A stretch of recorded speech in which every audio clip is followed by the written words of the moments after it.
Pertanyaannya, apakah makan bergizi gratis ini akan mampu mendongkrak kualitas sumber daya manusia di Indonesia menuju generasi emas 2045? Kita bahas bersama Sylvester Matutina, Wakil Ketua TKN Prabowo Gibran, dan psikolog anak Novita Tandri. Malam Mbak Novita, Bang Sylvester. Malam. Selamat malam. Saya mau ke Mbak Novita dulu sebelum kita masuk ke poin untuk makan bergizi gratisnya. Mbak Novita, sebenarnya nih kalau misalnya dalam tumbuh kembang anak ya, katakanlah mungkin sekolah dasar kelas 1, 2, 3, sebenarnya apa sih komponen yang paling dibutuhkan supaya anak itu bisa pintar, bisa sehat, bisa rajin sekolah? Baik, ini bicara tahapan tumbuh kembang anak dan kita bicara usia 0 sampai 6 tahun adalah masa yang disebut dengan, kalau dulu kita sebut golden ages gitu ya, atau absorbent mind. Masa penyerapan dalam semua tahapan tumbuh kembang anak. Kita bicara kecerdasan majemuk, ada 9 kecerdasan majemuk, semua ada di sana. Dan kita bicara usia 6 sampai 12 tahun, tahapan berikutnya 12 sampai 15 dan 15 sampai 18 tahun, sebelum anak masuk ke usia dewasa, tentunya tahapan ini penting sekali.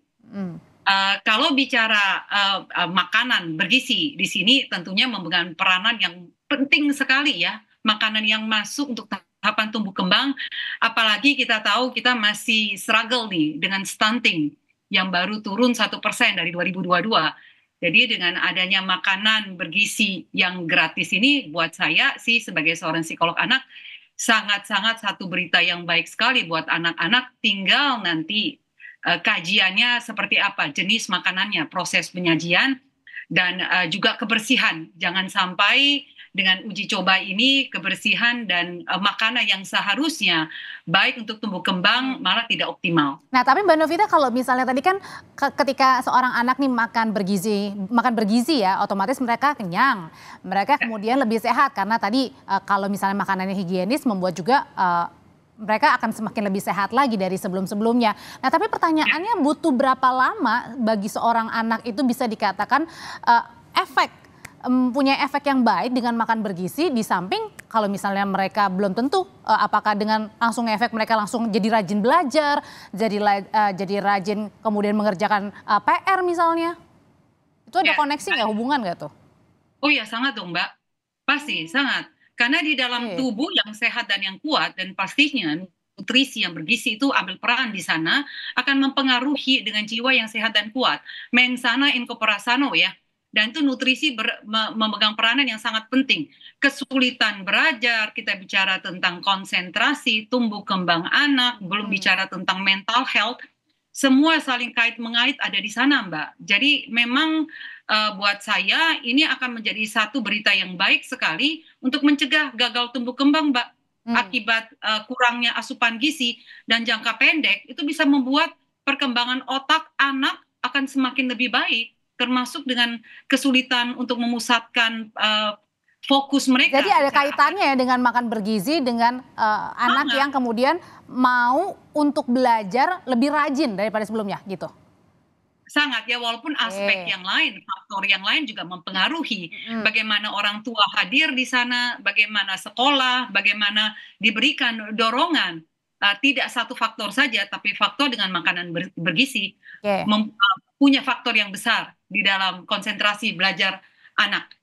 Kalau gitu Bang Sylvester, sebenarnya kalau misalnya ini sesuatu hal yang baik, sebenarnya untuk programnya ini targetnya udah diketahui nggak sih usianya, dari usia berapa ke berapa, daerahnya mana saja? Karena kan kalau bicara misalnya Jakarta banyak sekali kalau misalnya kita lihat sekolah dasar kan? Ya, jadi memang target yang direncanakan itu adalah untuk 82,9 juta penerima manfaat ya. Di sini ada dari ibu hamil, balita, TK, SD, SMP, SMA, dan juga pesantren. Tapi karena memang anggaran di 2025 hanya 71,5 triliun, makanya itu akan bertahap. Tapi memang saya juga sepakat ya sama Bu Novita tadi bahwa memang sebenarnya ada studi ya, satu jurnal itu The True Cost of Food, School Meals Case Study ya. Di situ dikatakan bahwa selain untuk meningkatkan kecerdasan siswa atau anak-anak kita, itu juga ada juga mencegah stunting tentunya, dan juga sebenarnya itu pencegahan obesitas. Ya, ini yang benar-benar Asal tetap benar-benar diawasi ya, Bang Sylvester ya, ya, itu kalau komponen makanannya.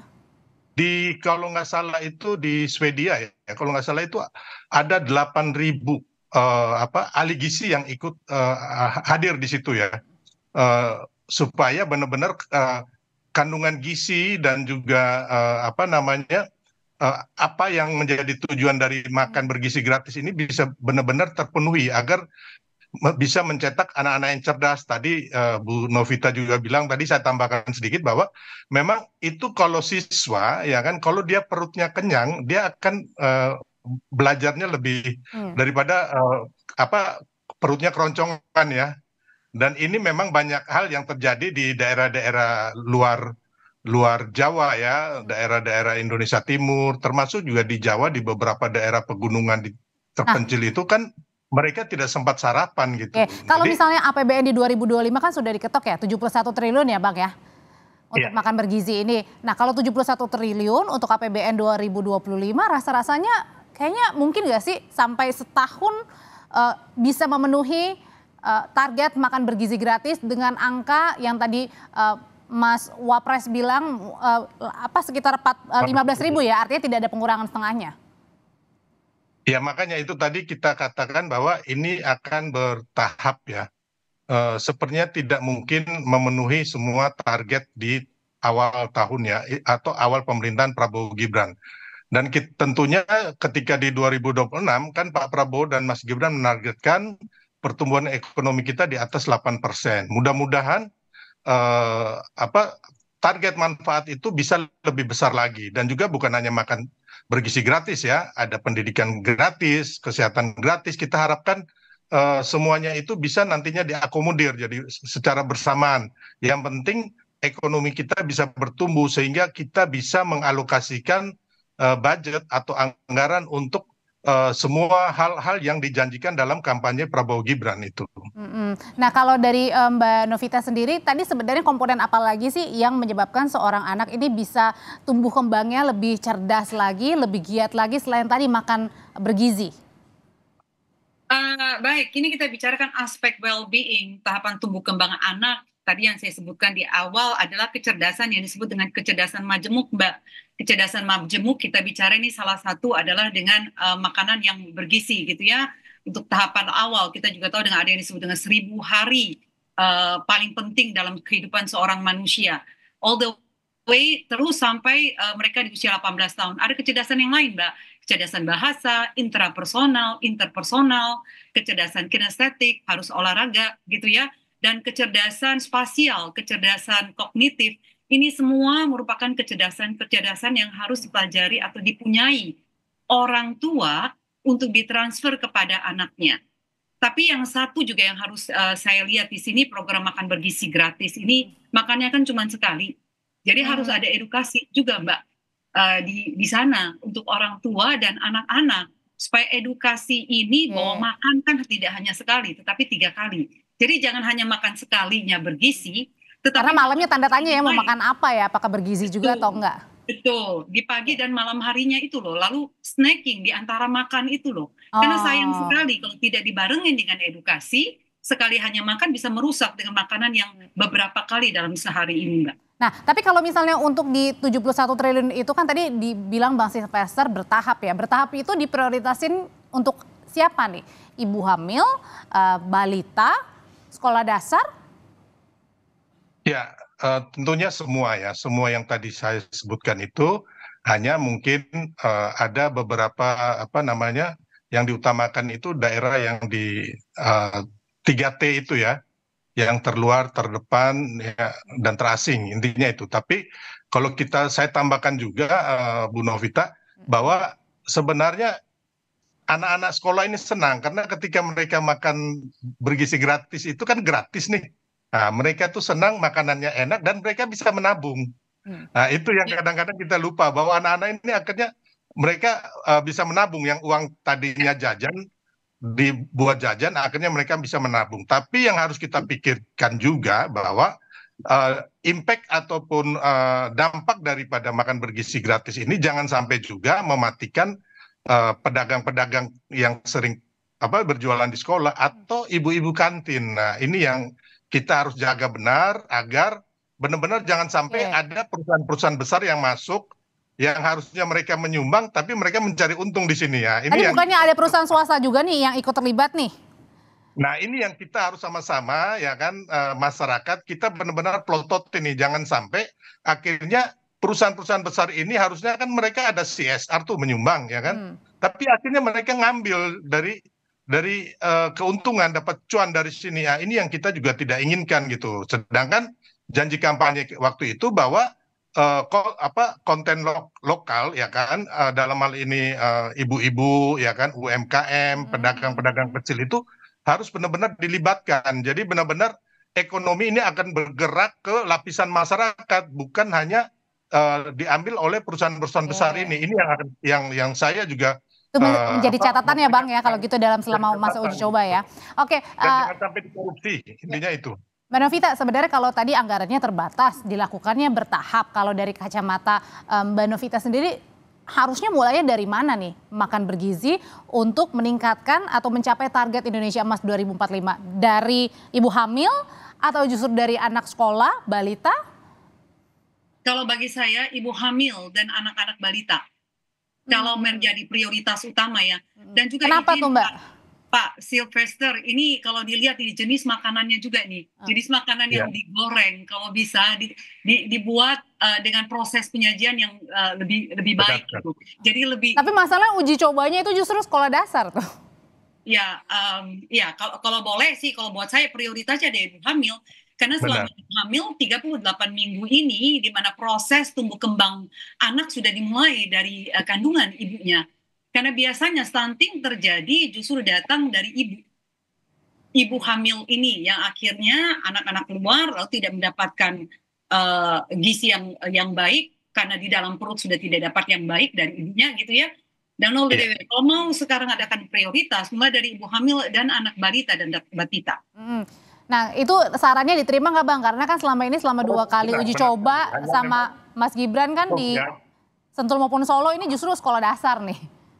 Saya sepakat sama Bu Novita karena memang sebenarnya waktu kampanye kemarin saya bersama Mas Gibran itu pernah bikin minum susu gratis ya untuk ibu-ibu hamil 300 orang di Depok. Hanya mungkin nantinya pastinya ada lah untuk ibu hamil dan balita ini ya seperti kayak ke posyandu begitu ya intinya memang benar karena memang tumbuh kembang ini pas masanya itu waktu masa kehamilan dan harus kita di sini saya tambahkan sedikit bahwa kalau kayak di Finlandia itu bahkan ada undang-undangnya yang mengharuskan apabila anak sekolah itu diberikan makan bergizi gratis ya. Tapi kalau misalnya nanti dimulai dari ibu-ibu hamil, emang 15.000 cukup Bang untuk memenuhi asupan bergizi untuk ibu hamil nih?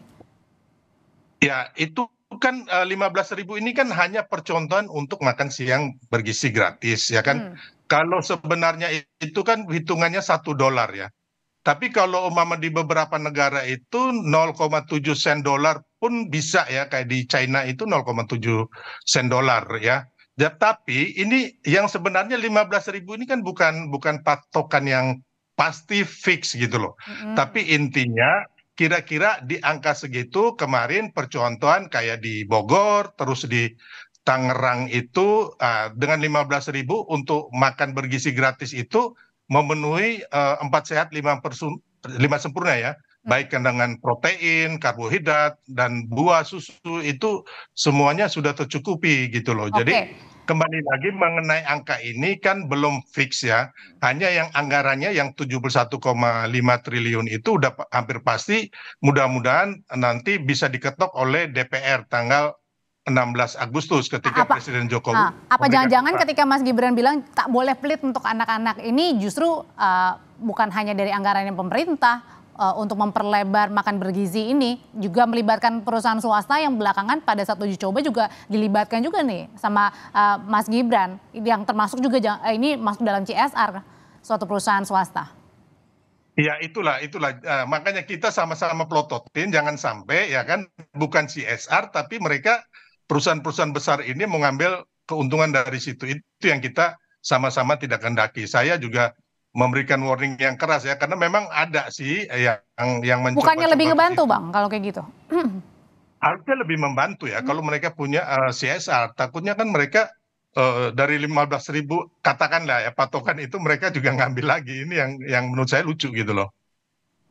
Termasuk juga dengan di Solo ini belum dijelasin sebenarnya berapa ya idealnya pada saat Audrey, ya. Audrey boleh Ya. kalau bisa menambahkan, Boleh, sebenarnya untuk punya makanan yang bergizi, Bang Sylvester ya, tidak perlu mahal sebenarnya, memanfaatkan protein kan.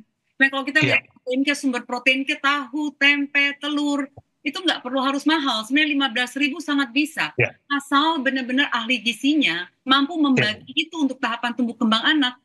Jadi manfaatkan dengan kita yang ada gitu, dengan sumber seafood gitu ya, makanan laut gitu ya, tahu tempe itu luar biasa dengan variasi yang bisa dilakukan dengan dipepes, di tim gitu ya, di sangrai, itu akan bisa menjadi makanan yang sangat bergizi dan enak untuk dimakan tanpa harus digoreng. Oh itu jadi ya. Gini, Mbak Novita, Mbak Audrey ya, bahwa sebenarnya mengenai harga itu price itu belum fix ya. Karena memang mungkin kayak kemarin di Solo itu di uji coba 7.500 kata wali kotanya cukup ya kan. Tapi kalau di Papua, saya kebetulan punya usaha di Papua ya. Jadi antara Kota Jayapura sendiri dengan pegunungan yaitu di Oksibil atau Kobakma itu harganya disparitasnya sangat tinggi ya. Semen aja satu sak di Kota Jayapura itu mungkin 100.000. Di pegunungan itu bisa 1.250.000. Berarti ada kemungkinan kalau di daerah-daerah tertentu lebih dari 15.000. Ya. Tapi asal jangan membebani ya. Saya yakin 15.000 tidak mungkin itu ya. Karena saya orang yang pernah ke Papua ya. Jangan sampai teman-teman yang belum pernah ke Papua, oh ini 15.000 gitu. Jadi memang ada perbedaan disparitas cost ya. Karena memang tingkat kesulitan dari kita negara yang sangat besar dan luas ini. Gitu. Mudah-mudahan lancar uji coba makan bergizi gratisnya. Tadi ada juga masukan dari Mbak Novita. Kalau boleh dimulainya justru dari ibu-ibu hamil supaya asupan bergizi dimulai pada saat anak itu dikandung oleh seorang ibu. Terima kasih Bang Sylvester, Mbak Novita, sehat selalu. Terima kasih Mbak Audrey, Bu Novita.